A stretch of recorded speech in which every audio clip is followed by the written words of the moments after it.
Sahara, les élus du Sahara marocain exposent les réalisations politiques et socio-économiques devant le comité des 24 de l'ONU.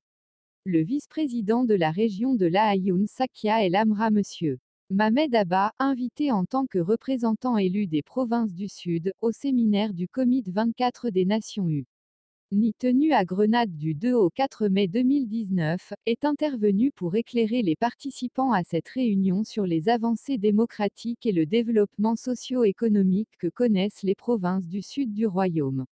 Monsieur Abba a été invité à cette réunion au même titre que Madame Gala Baya, vice-président de la région d'Akla Oued et Dahab.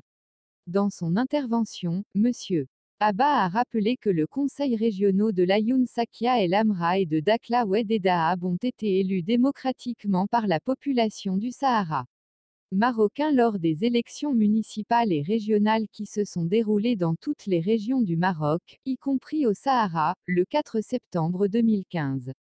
Et de préciser que le taux de participation aux élections qui ont eu lieu dans les deux régions du Sahara marocain, à savoir l'Aïoun Sakia El Amra et Dakhla Oued Dahab, avait atteint le plus haut taux de 79%, faisant remarquer que ces élections se sont déroulées sous la supervision de 4000 observateurs nationaux et internationaux.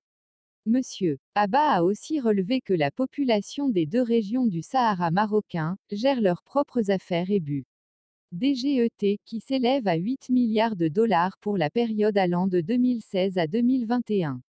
Plus Sahara, des milliards de dollars d'investissement dans des projets structurants plus. Il a également rappelé que les présidents de ces deux régions du Sahara marocain ont pris part aux deux tables rondes de Genève en tant que représentants légitimes des populations du Sahara. Nous soutenons avec fermeté que l'unique option pour résoudre le différend du Sahara est le plan d'autonomie présenté par le Maroc en 2007 aux Nations Unies, qui constitue une solution politique, réaliste, pragmatique et durable, basée sur le compromise conformément à la résolution 2468 adoptée par le Conseil de sécurité le 30 avril 2019, a affirmé M. Abba. Le plan d'autonomie nous permettra de gérer nos affaires locales et politiques et de contribuer activement à l'autonomisation sociale et au développement économique en cours dans la région du Sahara, a-t-il encore souligné. Nous sommes fermement convaincus que toute solution à ce différend régional autour du Sahara marocain ne devrait intervenir que dans le cadre du strict respect de l'intégrité territoriale et de la souveraineté du Royaume du Maroc, a encore affirmé elle. Élus du Sahara marocain. Les deux régions du Sahara, a-t-il poursuivi, jouissent pleinement de leur droit au développement, conformément au droit international, ajoutant que les réalisations dans la région du Sahara s'inscrivent dans le cadre du programme de développement des provinces du Sud lancé par Sa Majesté le roi Mohamed VI pour la période 2015 à 2021. Ce nouveau programme dynamique accorde une attention particulière à la participation des populations locales et leur aspiration à vivre dans la prospérité et le développement social, a expliqué M.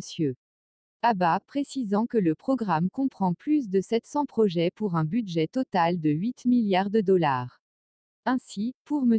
Abba, la réalisation de progrès économiques et sociaux dans la région du Sahara, dans le cadre de la régionalisation avancée, favorise le succès de l'initiative d'autonomie.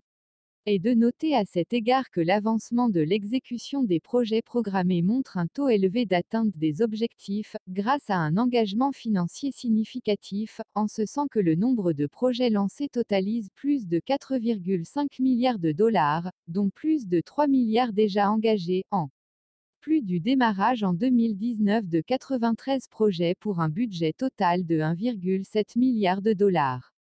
Et d'ajouter, à ce propos que la majorité des projets phares annoncés sont en phase de réalisation, notamment la plus grande centrale solaire au monde, l'axe autoroutier de 1000 km reliant Tiznit à Dakhla. Des unités industrielles et des sites d'éoliennes, la connexion de Dakhla au réseau national, ainsi que des unités de pêche industrielle. Les progrès dans la région du Sahara marocain sont irréversibles et durables, a encore affirmé M.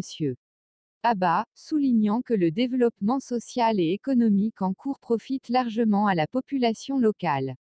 Il vise à ancrer la région du Sahara en tant que plateforme d'échanges économiques et promet de faire de cette région un lien intra-africain et au-delà.